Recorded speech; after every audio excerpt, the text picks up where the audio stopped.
به چی میخوای غیر خدا اتکا کنی؟ یه آخر ماه رمضانی بود، ما اینجا چند شب خدمت دوستان تو همین دانشگاه جلسه داشتیم، چند سال پیش بود یادم نیست.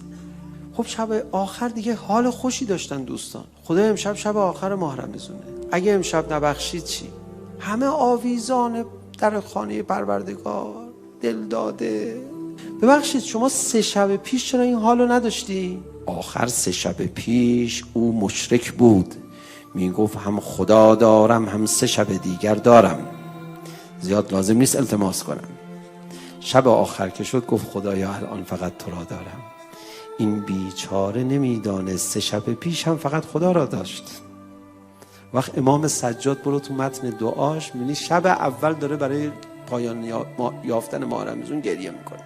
شب اول ماه رمضان. به چی میخوای غیر خدا اتکا کنی؟